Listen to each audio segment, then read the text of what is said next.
자, 그렇다면은 우리가 이제 인터넷 관련주를 살펴보셨는데 네. 이번에 약간 그 방향을 좀 다르게 해보도록 하겠습니다. 자, 이번에는 바로 셀트리온, 셀트리온입니다. 셀트리온 그러면 우리나라의 대표적인 또 바이오시밀러 종목인데요. 이 셀트리온 최근에 좀 약간 좀 부진한 모습이 있었습니다. 그러다가 한번 또 고개를 살짝 들어 올리는 이런 모습이 나타나는데 셀트리온에 대한 네. 주가 전망 좀 부탁드리겠습니다. 제가 다 좋다고만 말씀을 드리는 것 같은데 오늘 좋은 종목들만 좀 이렇게 뽑아 주셔가지고 네네. 셀트리온은 사실 저는 5월 달부터 가져가야 된다라고 말씀을 드렸습니다. 사실 이게 제가 아까 뭐 PER 관련해서 뭐 EPS에 PER 곱해서 이런 뭔가 밸류에이션에 대해서만 말씀을 좀 드려서 이거 좀 어폐가 있을 수는 있겠지만 셀트리온 같은 경우에는 지금 하락은 너무 과도한 상황이다라고 좀 생각을 하고 있습니다. 네. 최근에 이제 코로나19 치료제였죠. 이제 레키로나주가 임상 3상에 대한 유효성을 이제 전 세계 한 13개 국가에서 지금 유효성을 획득을 했습니다. 그러면서 6월 14일의 경우 주가가 6% 가까이 상승을 했었는데 실적에 대한 우려보다는 지금 코로나19에 대한 치료제가 저는 좀 중요하다라고 생각을 하는데 사실 이것도 되게 왈가왈부 되게 말이 많은 게 이제 지금 백신 다 맞고 있는데 치료제가 뭐가 필요하냐라고 생각하시는 분들도 분명 있을 것 같아요. 하지만 제가 생각할 때는 셀트리온의 뭐 트룩시마라던가 허주마라던가 이런 미국과 유럽의 시장을 겨냥한 지금 침투율이 굉장히 높아지고 있는 상황이라는 점을 감안하면은 그게 본업이 되는 거고 저는 치료제가 플러스 알파가 된다라고 생각을 합니다. 플러스 알파라는 개념까지 같이 보자면은 뭐 치료제 만약에 쓰임이 없어서 실적으로 잡히지 않다 하더라도 저는 전 세계적으로 셀트리온이 기술력을 입증한 좋은 예시가 됐다라고 생각을 하고 있거든요. 그런 측면에 있어서 오랜 시간이 걸리든 뭐 이런 부분들은 제가 뭐 크게 바로 이렇게 정답을 드릴 수는 없지만 그리고 이거를 코스닥 시장하고 같이 연결을 지어야 된다라고 저는 생각을 하는 게 셀트리온 헬스케어라든가 셀트리온 제약 같은 게 아무래도 코스닥 시장 시총 1, 2위를 차지하고 있잖아요. 그렇죠. 그런 측면에 있어서 저는 결국은 셀트리온이 가고 헬스케어 제약이 가야지만 코스닥의 셀트리온의 이제 코스닥이 1000포인트에 좀 안착할 수 있는 그림이 나오지 않을까라고 보고 있다라는 점에서 뭐 셀트리온 헬스케어 제약까지 뭐 변동성이 굉장히 큰 회사들이긴 하지만 뭔가 제약 바이오 쪽으로 좀 더 선호를 하시는 분들이라면은 셀트리온은 포트폴리오에 좀 편입이 되어 있는 게 좀 좋지 않을까라고 생각하고 있습니다. 야, 이 셀트리온 제약과 셀트리온 헬스케어의 어깨가 무겁습니다. 정말 네. 코스닥을 짊어지고 가야 될 큰 형님이 아닌가 싶습니다. 네. 자, 어쨌든 뭐 셀트리온 그럼 우리나라 또 대표적인 바이오 시밀러기 때문에 또 좋은 결과 좀 어느 정도 예상되고 있습니다. 자, 그렇다면은 바이오의 1인자 셀트리온을 좀 알아봤는데요. 그렇다면 우리 반도체 1인자 그리고 우리나라를 대표하는 시가총액 1위 종목이죠. 삼성전자. 삼성전자 오늘 또 대표님께서는 이충원 대표님께서 어떻게 보시는지 한번 말씀 부탁드리겠습니다. 삼성전자 같은 경우에는 1월 달부터 지금 거의 반년 동안 기간 조정을 받고 있습니다. 지루하죠. 네, 정말 지루하실 것 같고 이제는 그렇게 벌어졌던 200일 이평선까지도 지금 거의 이렇게 수렴하는 모습들이 나오고 있어요. 네. 전형적으로 이런 상황이 전개가 되면은 뭐 기술적 분석이 저는 정답이라고 생각을 안 하지만 방향은 분명 나오는 그림으로 가고 있다라는 점인데 그렇다면은 굉장히 이 삼성전자에 대해서 왜 하락을 할까에 대한 얘기가 지금 어떤 쪽에 좀 쏠려 있냐면은 그거죠. 근데 의문은 이거예요. 글로벌 반도체 쇼티지 나오고 있고 슈퍼사이클 반도체 온다면서 왜 삼성전자는 안 가냐가 사실 제일 지루한 질문이겠죠. 왜 안 가는 겁니까? 근데 왜 안 가냐는 부분을 생각을 해보면은 일단 좀 크게 한 두 가지가 있다라고 생각을 하는데 일단은 지금 총수의 부재가 아무래도 크다라고 합니다. 제가 최근에도 시스템 반도체라던가 반도체 업체 두 군데를 탐방을 갔다 왔었는데 네네. 하나같이 말씀을 하시는 게 기존에 투자가 집행되기로 했었던 부분들이 다 네. 밀리고 있대요. 지금 뭔가 연기가 되고 있는. 그렇죠. 왜냐하면은 지금 뭐 이런 현장에서 진두지휘를 하는 게 아니다 보니까 네네. 기존에 뭐 예를 들면 상반기에 집행하기로 했던 투자들이 하반기로 다 밀리다 네. 보니까 네네. 이 또 삼성전자의 실적에 많이 영향을 받는 또 반도체 소부장 업체들이 많잖아요. 그러니까 그렇죠. 덩달아 지금 같이 못 가는 상황. 그러니까 첫 번째는 총수의 부재라고 보시면 될 것 같고 두 번째로는 삼성전자가 계속해서 TSMC한테 밀리는 모습들이 나오고 있습니다. 대만의 TSMC. 네. TSMC가 좀 되게 계속해서 얘기가 나오는 게 메모리 반도체는 사실 삼성전자가 넘볼 수 없는 글로벌 이제 탑티어 회사인데 시스템 반도체나 이런 비메모리 반도체는 사실 지금 TSMC하고 격차가 계속 벌어지고 있어요. 네. 전 세계적으로 TSMC가 약 54%를 차지하고 있다고 얘기가 나오고 삼성전자가 17% 차지하고 있다. 그러니까 1위와 2위의 격차가 벌어지고 있다라는 건데 여기에서 이런 부분들을 봤을 때 외국인 투자자가 그걸 가장 염려를 하는 거죠. 분명히 메모리 시장보다는 비메모리 시장이 더 큰 상황인데 TSMC가 더 잘 가다 보니까 외국인들이 오히려 대만의 TSMC에 매수를 더 하는 이런 그림들이 나오고 있는 게 아니냐라는 의견이 좀 줄을 이루고 있고 그거에 따라서 또 삼성전자도 반격을 하긴 합니다. 최근에 올해 초까지만 하더라도 시스템 반도체에 투자를 133조 원 하겠다라고 얘기를 했었는데 이거를 181조 원까지 더 증액을 시켰거든요. 오, 그렇죠. 네, 하지만 그런데도 주가는 못 가고 있어요. 그러니까 네. 제가 생각하는 부분은 외국인 투자자의 수급 공백과 이런 아까 첫 번째 말씀드렸던 사유를 종합을 해보면은 지금 이렇게 계속해서 지루한 조정 장세가 이루어질 것 같은데 사실 우상향 할 거라는 거에 대해서는 좀 계속해서 신뢰를 가질 수밖에 없는 상황인 게 잘 아시겠지만 우리나라의 지수 산출 방식은 시가총액 방식입니다. 네. 그리고 뭐 삼성전자, SK하이닉스, 삼성전자 우선주의 비중이 거의 코스피 전체 시장의 25%를 차지하기 때문에 결국은 우리나라 주가가 상승한다라는 점을 감안을 하면은 삼성전자랑 SK하이닉스가 같이 올라가야 되는 그림이고 물론 지루하실 수는 있겠지만 결국은 하반기부터는 이 지루했던 그림이 다시 한번 골든크로스를 형성하면서 우상향의 기조를 이어가지 않을까라는 점에서 꼭 제가 이거를 말씀드리는 케이스가 삼성전자인데 이렇게 지루할 때는 손이 안 나가잖아요. 근데 그렇죠. 네. 뭐 저도 마찬가지지만 주가가 상승할 때는 그때 살 걸 이런 얘기들을 계속 속으로 품으시죠. 그리고 나서 주가가 상승했을 때 20-30% 올랐을 때 내가 사면은 그때가 항상 고점인 경우가 네. 저도 경험상 너무 많았기 때문에 지루하더라도 차라리 어디 지금 다른 순환매 도는 상황에서 추격 매수해서 손실 날 가능성이 있다라고 한다면 차라리 좀 지루하더라도 뭐 매달 매년 수익 낼 수는 없잖아요. 네. 그러니까 조금 쉬어가는 국면이다라고 조금 생각을 하셔도 좋을 것 같습니다.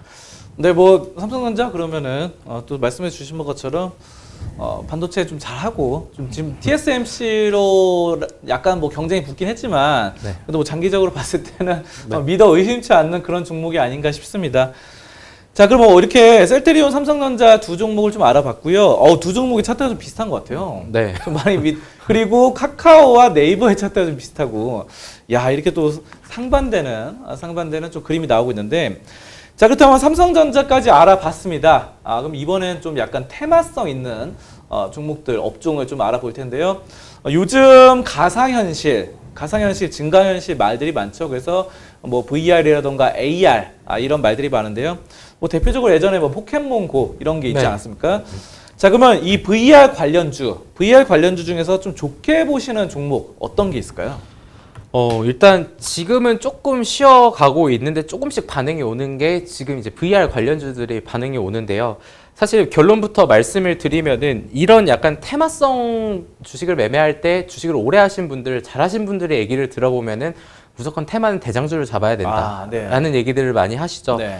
그래서 일단 뭐 잘 아시겠지만 일단 그러면 그 시장이 더 커질 수 있을까부터 한번 살펴보면은 네. 시장 조사 업체인 스태티스타에 따르면은 전 세계 VR 시장 규모가 작년도가 한 13조 원 정도 됐는데 2024년에는 81조 원까지 성장할 거다라고 얘기가 나오고 있습니다. 네네. 최근에 우리 실생활에 조금씩 나오고 있죠. 뭐 대학교 축제를 또 뭐 VR로 한다 이런 얘기도 최근에 네. 나왔었죠. 네. 근데 이제 기술력을 봤을 때는 사람이 우리가 이제 안 하던 거를 해 나가는 거에 대해서 익숙함도 좀 시간이 걸릴 거고 네네. 기술력도 좀 더 필요할 거다라고 생각을 하는데 주식시장은 기대감으로 오르는 경우가 많기 때문에 뭐 나중에 되겠지라고 하지만 그렇게 생각했던 전기차가 어느덧 이렇게 우리 주변에 많이 지금 퍼지고 있죠. 네. 진짜 파란색 그 간판. 네. 네. 그런 측면에 있어서 뭐 VR도 같은 맥락으로 가지 않을까라는 건데 일단 관련주부터 말씀을 드리면은 일단은 명실상부 대장업체는 차트를 보여주시면 아시겠지만 선익시스템이라는 종목이 대장업체입니다. 뭐 OLED에 대한 이런 뭐 부품을 지금 생산을 한다라는 얘기에 가장 강하게 상승을 했었고 그 다음이 이제 한빛소프트죠. 확실히 네. 차트를 보시면은 지금 한빛소프트는 약간 지금 최근에 눌려있는 모습들이 나오고 있지만 방금 보여드렸던 선익시스템은 더 위에서 머물러 있는 상황이죠. 네네. 근데 아무래도 제가 또 스몰캡을 좋아하다 보니까 이쪽으로 또 기술력 있는 회사를 좀 두 개를 말씀을 드리고 싶은데 바이브 컴퍼니라는 회사가 있습니다. 지금 네네. 이때가 지난해 10월에 상장한 회사인데 이 회사 같은 경우는 아까 제가 그렇게 좋다고 말씀드린 카카오가 지분을 9.3%를 보유하고 있습니다. 야. 그러니까 사실 예전 우리가 로봇 관련주들 뜰 때 네. 어떤 종목들이 뜨냐면은 LG전자가 최대 주주로 있는 회사들이 가장 먼저 올라갑니다. 아, 네. 그런 특성들을 봤을 때 최근에는 선익 시스템이나 한빛소프트가 시장을 주도하고 있지만 카카오가 지금 점 찍은 회사다라는 점을 봤을 때는 최근에 이제 주가도 지금 이평선이 모여 있으면서 지금 좀 횡보를 하고 있지만 어쨌든 긍정적인 부분이 있을 것 같고, 그리고 두 번째가 알체라라는 종목인데 이 회사도 최근에 조금 쉬어가고 있죠. 이 회사 같은 경우에는 혹시 카메라 쓸 때 네. 사진 찍을 때 스노우 알고 있어요. 네. 그 앱이죠, 앱. 네, 특히 여성분들이 많이 약간 포토샵처럼. 네, 정말 마법 네. 같은 카메라 어플인데 네네. 이 회사를 만든 그 어플 제조업체고 그 네이버와 합작해서 조인트 벤처를 설립을 했습니다. 아. 그리고 네이버가 한창 주가가 올라갔을 때 제페토 얘기가 많이 나왔었죠. 그렇죠. 메타버스. 네, 네네. 메타버스 얘기가 나왔었는데 동사가 이제 AI 얼굴 인식을 네이버 제페토에 기술 공급하면서 또 관련주로 부각이 됐는데 아무래도 우리 투자자분들께서 신규 상장 종목은 조금 애매하다라고 생각하시는 부분이 있어요. 그러다 보니까 최근에 이런 주가가 많이 반영이 안 된 모습들이 있는데, 사실 개인적으로는 물론 아까 말씀드린 대장주가 더 가는 그림들이 나오긴 하겠지만 이렇게 좀 기술력이 부각되는 회사를 한번 또 쳐다보는 것도 좋은 투자 아이디어가 되지 않을까라고 좀 생각하고 있습니다. 야, 그 다양한 또 종목들을 말씀해 주셨어요. 선익 시스템부터 또 제가 잘 못 들어본 종목까지 네. 정말 많은 종목들이 있네요.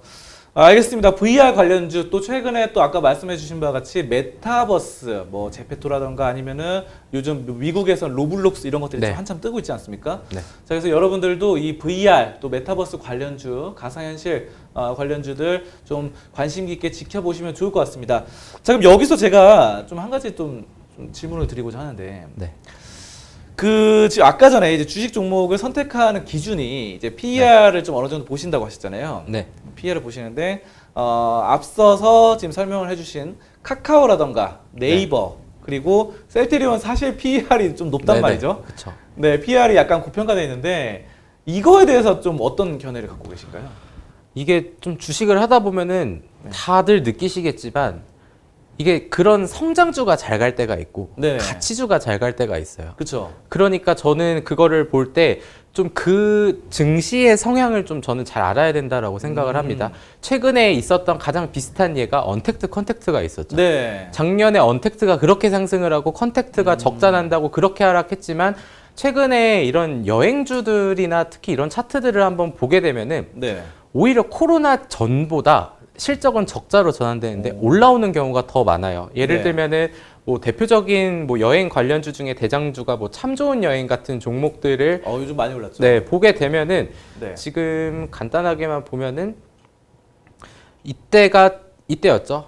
네. 코로나 때가 이때였죠. 네네. 그때 당시 하락하기 전 주가가 5,000원이었는데 지금 실적은 적자가 나고 있는 상황에서 지금 주가가 거의 18,000원까지 상승을 했습니다. 네. 이런 것들을 봤을 때 사실 저는 주식 투자를 할 때 가치를 좀 중점으로 두되 시장 상황에 맞게 좀 유연하게 대응하는 게 제일 중요하지 않다라고 생각을 하는 게, 아까 이런 주식은 나만 좋다고 생각해서 오르는 게 아니라 남들이 좋다고 생각해야 주가가 오르는 게 사실 여기서 반영이 되는 거 없고, 뭐 우리가 뭐 주식을 만약에 100으로 한다고 100을 한 종목을 다 사진 않잖아요. 네네. 그러니까 요즘에는 뭐 예를 들면 그러면은 그거죠. 가치주하고 성장주하고 포트폴리오를 같이 혼합시키는 전략도 충분히 매력적이다라고 생각을 해요.